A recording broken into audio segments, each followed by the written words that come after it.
எல்லோருக்கும் வணக்கம். இது உங்கள் ஸ்டடி வித் தர்ஷன் சேனல். நம்ம இந்த வீடியோவில் மார்ச் 2 மற்றும் 3 இந்த 2 தேதிகளுக்கான கரண்ட் அஃபேர்ஸ் பார்க்க போகிறோம்.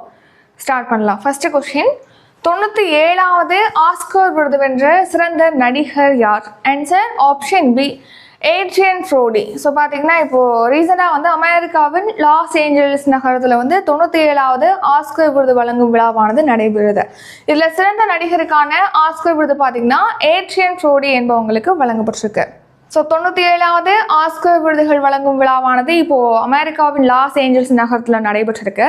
இதில் பார்த்தீங்கன்னா அனோரா திரைப்படம் வந்து அதிகமாக ஒரு 5 ஆஸ்கர் விருதுகளை வின் பண்ணியிருக்கு.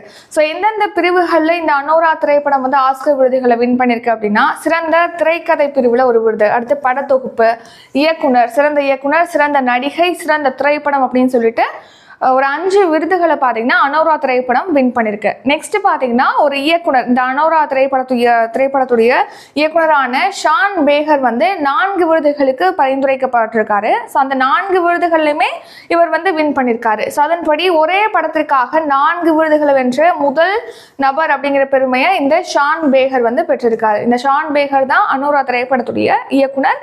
4 ஆஸ்கர் விருதுகளை இப்போ வின் பண்ணியிருக்காரு. நெக்ஸ்ட், சிறந்த நடிகைக்கான ஆஸ்கர் விருதை யார் வின் பண்ணியிருக்காங்க அப்படின்னா, அந்த அனோரா திரைப்படத்தில் நடித்த நடிகை மைக்கி மேடிசன் என்பவங்க தான் சிறந்த நடிகைக்கான ஆஸ்கர் விருதை வின் பண்ணியிருக்காங்க. அடுத்து தி ப்ரூரலிஸ்ட் அப்படிங்கிற திரைப்படத்தில் நடித்தமைக்காக சிறந்த நடிகருக்கான ஆஸ்கர் விருதை ஏட்ரியன் ப்ரோடி வந்து வின் பண்ணியிருக்காரு. அடுத்து நம்ம இந்தியாவிலேருந்து பார்த்தீங்கன்னா குறும்படத்தில் வந்து அனுஜா அப்படிங்கிற குறும்படமானது பரிந்துரைக்கப்பட்டிருந்தது இந்த ஆஸ்கர் விருதுக்கு. ஸோ அந்த படம் வந்து அந்த குறும்படமானது வின் பண்ணல ஆஸ்கர் அவார்டு. அதே பிரிவில் வந்து I am not a robot அப்படிங்கிற குறும்படமானது ஆஸ்கர் வின் பண்ணியிருக்கு அப்படின்னு சொல்லி தெரிவிச்சிருக்காங்க. நெக்ஸ்ட், ரீசன் நியூஸ், 67வது கிராமி விருது வழங்கும் விழாவில் பார்த்தீங்கன்னா இந்திய வம்சாவளியை சேர்ந்த சந்திரிகா கிருஷ்ணமூர்த்தி டாண்டன் வந்து கிராமி விருதை வின் பண்ணியிருக்காங்க. இவங்க கிராமி விருதை பெறுவது இது செகண்ட் டைம். அடுத்த பிரிட்டன் நாட்டுடைய உயரிய விருதானது சமீபத்தில் டாடா சன்ஸ் நிறுவனத்துடைய தலைவரான என் சந்திரசேகரன் அவர்களுக்கு வழங்கப்பட்டிருக்கு. அடுத்த 2025ஆம் ஆண்டிற்கான முத்துலிங்கம் விருது கல்யாண் ராமன் அவர்களுக்கு வழங்கப்பட்டிருக்கு. அம்பேத்கர் விருது து ரவிக்குமார் அவர்களுக்கும், காமராஜர் விருது KV தங்கபாலு என்பவருக்கும் வழங்கப்பட்டிருக்கு. அடுத்து 2வது கேள்வி, பாலைவன வேட்டை 2025 பயிற்சி எங்கு தொடங்கப்பட்டுள்ளது? Answer option B, Rajasthan. So பாலைவன வேட்டை அதாவது டெசர்ட் ஹண்ட் அப்படிங்கிற பேரில் பார்த்தீங்கன்னா இப்போது இந்த ராஜஸ்தானில் வந்து அந்த பயிற்சியானது நடந்திருக்கு. ஸோ இது வந்து IAF அதாவது இந்தியன் ஏர்ஃபோர்ஸ், இந்திய விமானப்படை தான் இந்த பாலைவன வேட்டை அப்படிங்கிற பயிற்சியை வந்து மேற்கொள்கிறாங்க. எங்கே ஸ்டார்ட் பண்ணியிருக்காங்கன்னா ராஜஸ்தான் மாநிலத்தின் ஜோத்பூரில் இருக்கக்கூடிய விமானப்படை நிலையத்தில் தான் இந்த டெசர்ட் ஹண்ட் அப்படிங்கிற பாலைவன வேட்டை பயிற்சியானது தொடங்கப்பட்டிருக்கு. ஸோ இது வந்து முப்படை சிறப்பு படை பயிற்சி. முப்படை அப்படின்னா என்னது? விமானப்படை, கடற்படை, இராணுவம். ஸோ முப்படை பங்கேற்கக்கூடிய சிறப்பு படை பயிற்சி தான் இது. இதை யார் வந்து கண்டக்ட் பண்ணுறா அப்படின்னா இந்தியன் ஏர்ஃபோர்ஸ், இந்திய விமானப்படை.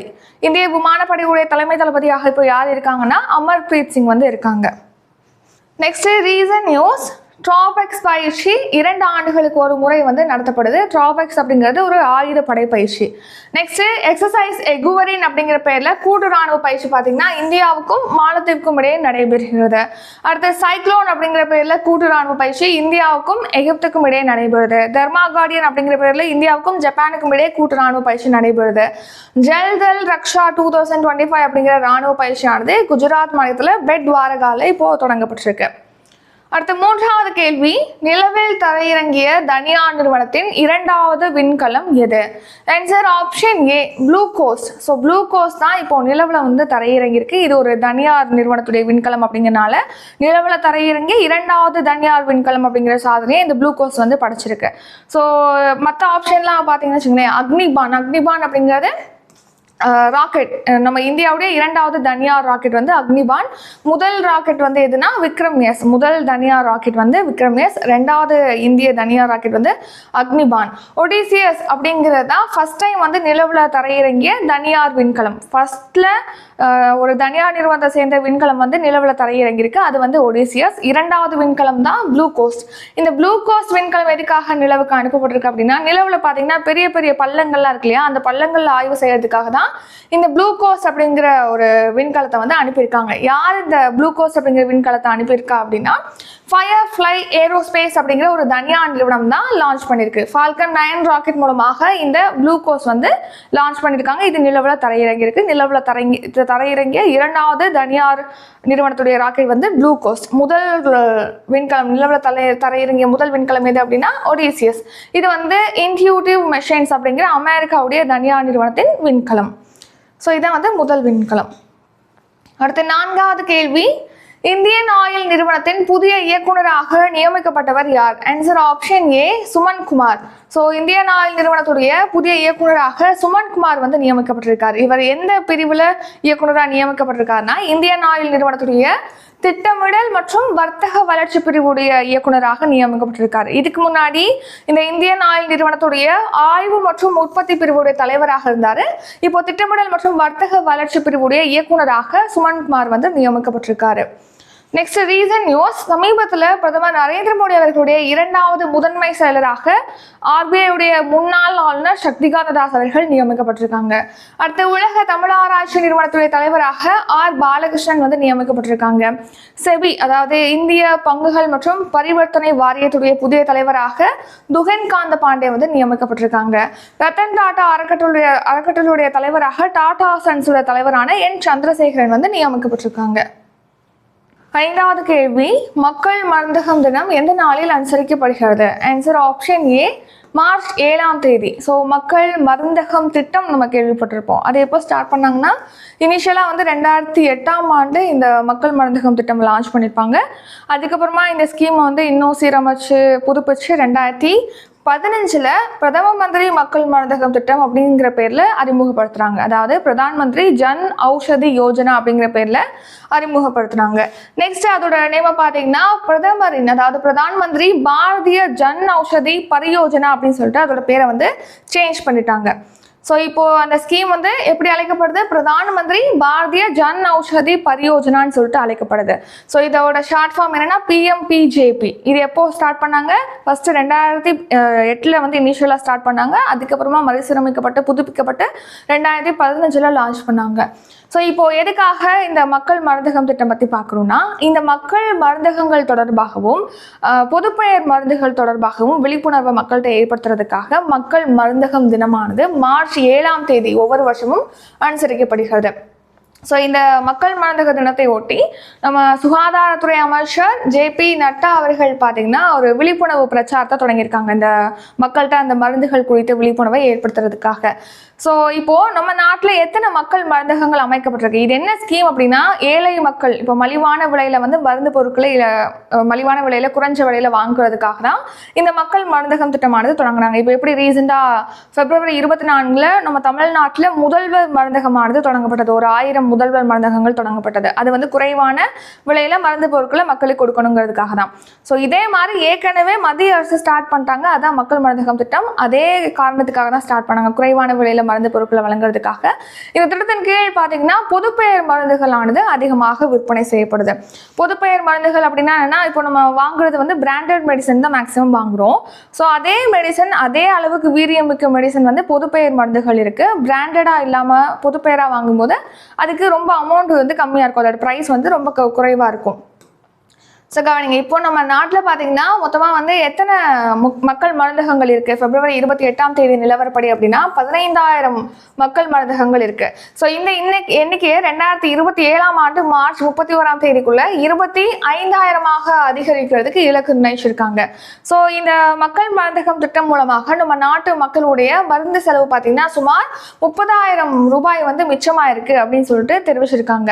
நெக்ஸ்ட் 2000க்கும் அதிகமான மருந்துகள் வந்து இங்கே விற்பனை செய்யப்படுது. 300 வகையான அறுவை சிகிச்சை உபகரணங்களும் இங்கே குறைந்த விலையில விற்பனை செய்யப்படுது மக்கள் மருந்தகத்துல. ஸோ மலிவான விலையில மருந்து பொருட்கள் கிடைக்குது அப்படின்னு சொல்லி பார்த்தோம் இல்லையா? 50% 80% வரைக்கும் குறைவான விலையில இங்க மக்கள் மருந்தகங்கள்ல மருந்துகளானது விற்பனை செய்யப்படுது.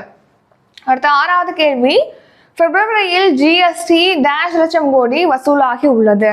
ஆன்சர் ஆப்ஷன் டி, ரூபாய் 1.84 லட்சம் கோடி. ஸோ ஜிஎஸ்டி அப்படிங்கிறது என்னன்னா குட்ஸ் அண்ட் சர்வீசஸ் டேக்ஸ், அதாவது சரக்கு மற்றும் சேவை வரி. இது 2017ஆம் ஆண்டு ஜூலை மாதம் 1 தேதி தான் நம்ம நாடு முழுக்க நடைமுறைப்படுத்தப்படுது. ஸோ அதுக்கு முன்னாடி பார்த்தீங்கன்னா மத்திய அரசு வந்து உற்பத்தி வரி விதிப்பாங்க, மாநில அரசு வந்து விற்பனை வரி விதிப்பாங்க, ஒரு மாநிலத்திலிருந்து இன்னொரு மாநிலத்துக்கு போகும்போது கூடுதலாக வரி விதிக்கிறது. இந்த மாதிரி பல்வேறு விதிகள், அதாவது வரிகள் வந்து விதிக்கப்பட்டிருந்தது. ஸோ அந்த எல்லா வரிகளையும் ஒன்னா சேர்த்து தான் ஜிஎஸ்டி அப்படிங்கிறத வந்து 2017 மத்திய அரசு கொண்டு வராங்க. இப்போ ஒவ்வொரு மாசமும் ஜிஎஸ்டி வந்து வசூலாகுது இல்லையா? ஸோ எவ்வளவு வசூலாயிருக்கு இந்த மாசத்துல அப்படின்னு சொல்லி தெரிவிப்பாங்க. அதுல இப்போ போன மாசம் பிப்ரவரியில ஜிஎஸ்டி வந்து 1.84 லட்சம் கோடி வசூலாயிருக்கு அப்படின்னு சொல்லிட்டு தெரிவிச்சிருக்காங்க. இது அதுக்கு போன வருஷம் 2024ஆம் ஆண்டு பிப்ரவரி மாதத்தோட ஒப்பிடும் போது 1.1% அதிகமாக இந்த வருஷம் பிப்ரவரியில ஜிஎஸ்டி வசூலாயிருக்கு அப்படின்னு தெரிவிச்சிருக்காங்க.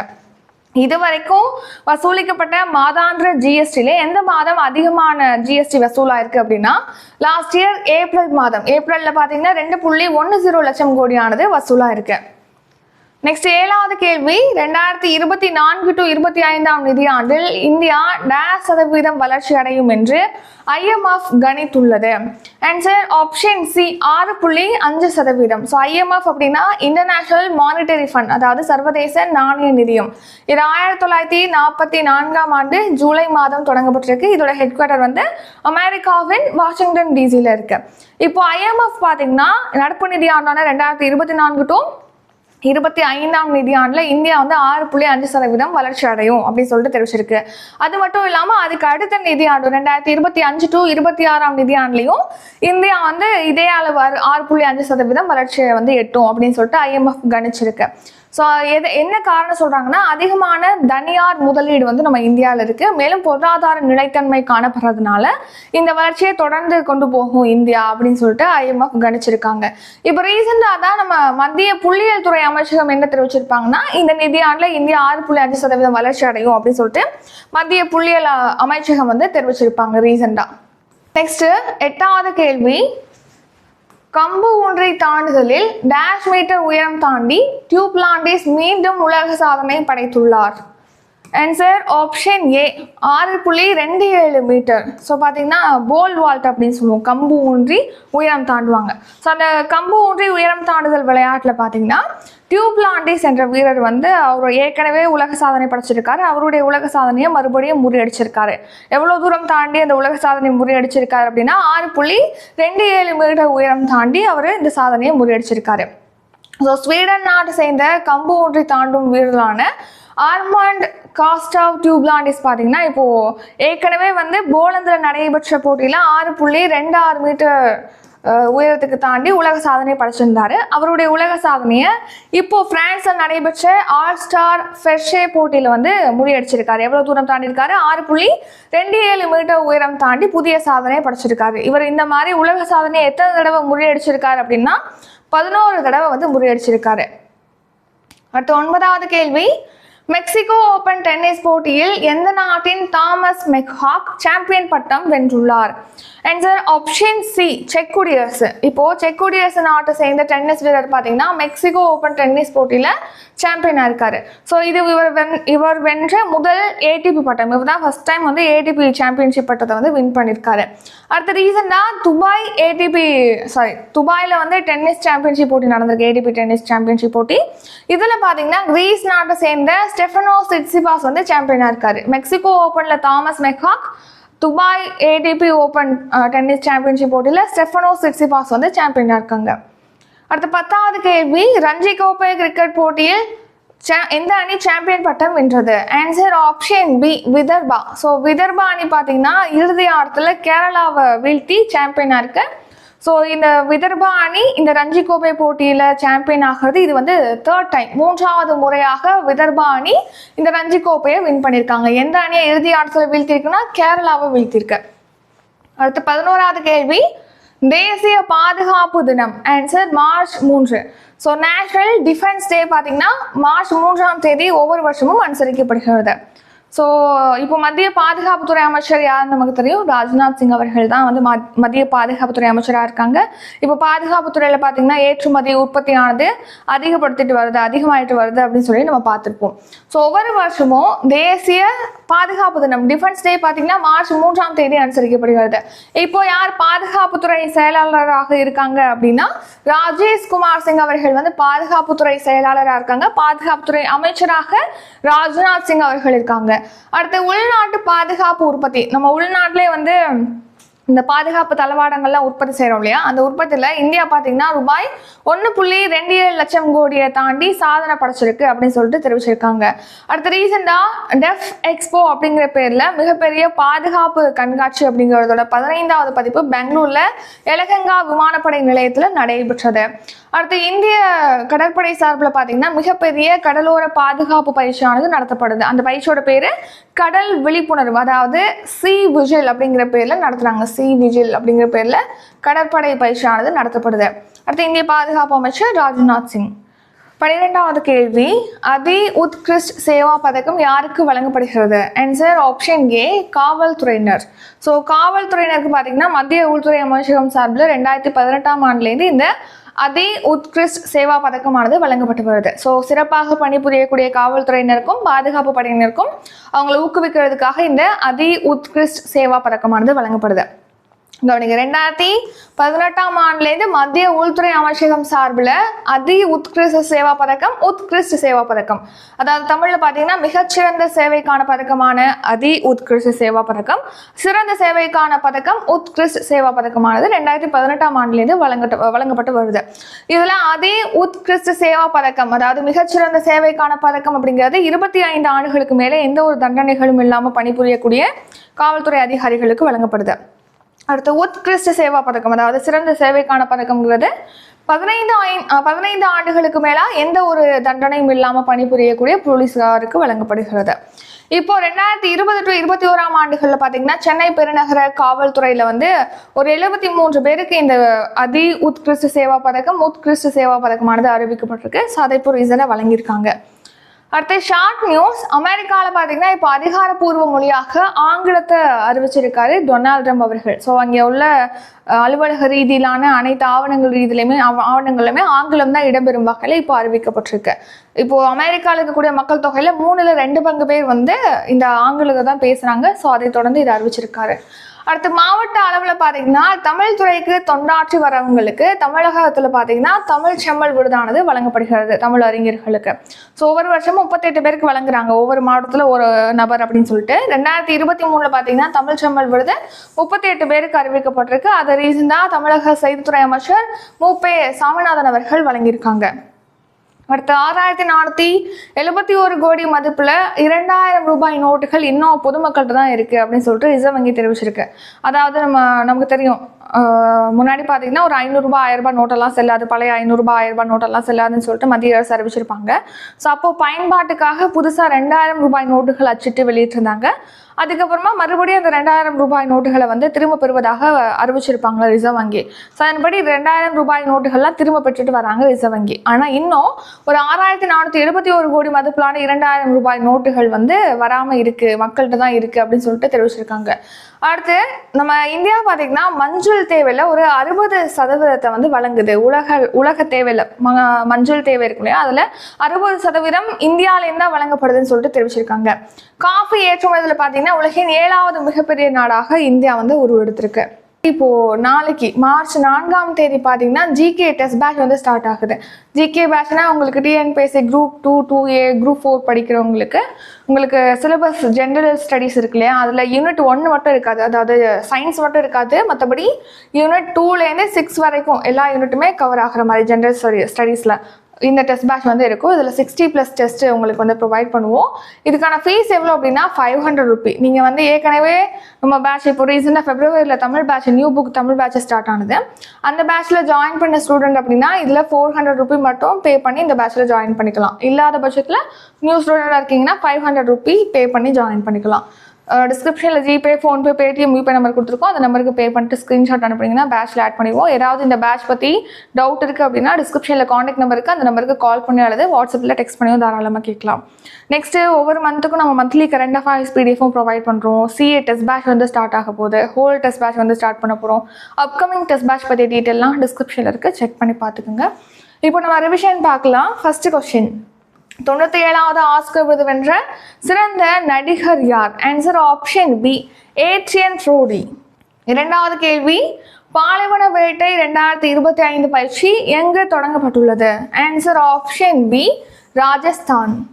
மூன்றாவது கேள்வி, நிலவில் தரையிறங்கிய தனியார் நிறுவனத்தின் இரண்டாவது விண்கலம் எது? Answer option A Blue Ghost. நான்காவது கேள்வி, இந்தியன் ஆயில் நிறுவனத்தின் புதிய இயக்குநராக நியமிக்கப்பட்டவர் யார்? ஆன்சர் சுமன் குமார். ஐந்தாவது கேள்வி, மக்கள் மருந்தகம் தினம் எந்த நாளில் அனுசரிக்கப்படுகிறது? ஆன்சர் மார்ச் 7ஆம் தேதி. ஆறாவது கேள்வி, பிப்ரவரியில் ஜிஎஸ்டி டேஷ் லட்சம் கோடி வசூலாகி உள்ளது? ஆன்சர் 1.84 லட்சம் கோடி. ஏழாவது கேள்வி, 2024 to 25 நிதியாண்டில் இந்தியா டேஷ் சதவீத வளர்ச்சி அடையும் என்று IMF கணித்துள்ளது? ஆன்சர் 6.5%. எட்டாவது கேள்வி, கம்பு ஒன்றை தாண்டுதலில் டேஷ் மீட்டர் உயரம் தாண்டி டியூப்லாண்டிஸ் மீண்டும் உலக சாதனை படைத்துள்ளார்? Answer option A 6.27 metre. ஒன்பதாவது கேள்வி, மெக்சிகோ ஓபன் டென்னிஸ் போட்டியில் எந்த நாட்டின் தாமஸ் மெக்ஹாக் சாம்பியன் பட்டம் வென்றுள்ளார்? ஆன்சர் ஆப்ஷன் சி செக் குடியரசு. பத்தாவது கேள்வி, ரஞ்சி கோப்பை கிரிக்கெட் சாம்பியன்ஷிப் போட்டியில் எந்த அணி சாம்பியன் பட்டம் வென்றது? ஆன்சர் ஆப்ஷன் பி விதர்பா அணி. 11வது கேள்வி, தேசிய பாதுகாப்பு தினம்? ஆன்சர் மார்ச் 3ஆம் தேதி. 12வது கேள்வி, உத்கிருஷ்ட் சேவா பதக்கம் யாருக்கு வழங்கப்படுகிறது? ஆன்சர் காவல்துறையினர். இத்துடன் இன்றைக்கான கரண்ட் அஃபேர்ஸ் வீடியோ நிறைவடைகிறது. இந்த வீடியோ உங்களுக்கு பிடிச்சிருந்தா லைக் பண்ணுங்க, ஷேர் பண்ணுங்க. நம்ம சேனலை நீங்க இன்னும் சப்ஸ்கிரைப் பண்ணலன்னா மறக்காம சப்ஸ்கிரைப் பண்ணிக்கோங்க. நன்றி, வணக்கம்.